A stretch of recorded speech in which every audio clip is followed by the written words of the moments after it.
Room 13. There was an old boarding school in the hills of St. Vincent, its Gothic architecture standing tall against the foggy skyline like a haunted relic.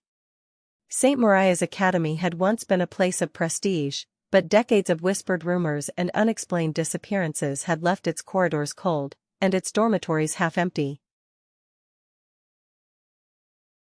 New student Ava Mendez was a scholarship girl, smart, quiet, and cautious. She arrived at the school late in the term and was told she'd be staying alone in room 13. 13, she asked, hesitating. The matron gave her a flat stare. All other rooms are full. Room 13 was at the very end of the east wing, separated from the other dorm rooms by a dark, narrow hallway. The brass number on the door was rusted and hung crooked, as though someone had tried to pry it off. Inside, the room smelled of damp wood and old books. The window looked out onto the woods, where twisted trees clawed at the sky. There was a bed, a desk, and a wardrobe, and on the far wall, a tall, arched mirror. At first, Ava tried to settle in. But every night, just after midnight, she'd hear faint scratching, not outside, but from inside the wardrobe. Sometimes it sounded like whispering, voices too faint to understand. And always, the mirror would fog up, as if someone was breathing on it from the inside. One night, unable to bear it any longer, Ava opened the wardrobe. It was empty. But when she turned around, the mirror had changed. She was no longer alone in her reflection. A pale girl stood behind her. Her hair was tangled, her eyes hollow. Blood dripped from a wound across her throat. She raised one finger and pointed at the wardrobe. Frozen in terror, Ava forced herself to look again. The mirror was normal.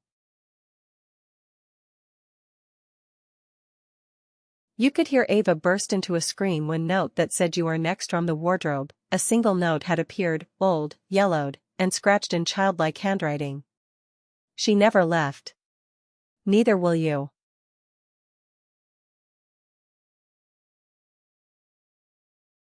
Panicked, Ava ran to the headmistress the next morning.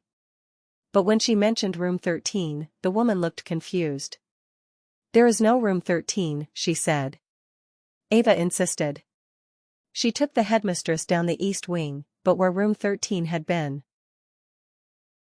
there was only a bricked-up wall, vines creeping through its cracks.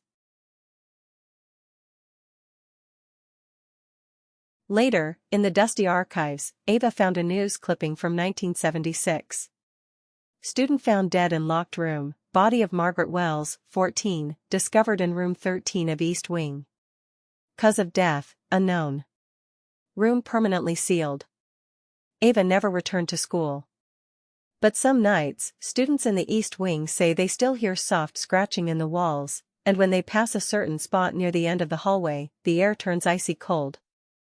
And sometimes, just sometimes, they see a reflection where there should be none.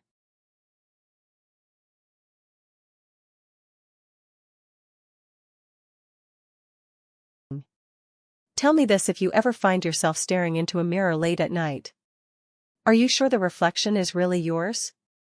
Thanks for watching, guys. Don't forget to subscribe to my channel, share, and also like this video, else Ava will be coming for you. Remember, subscribe.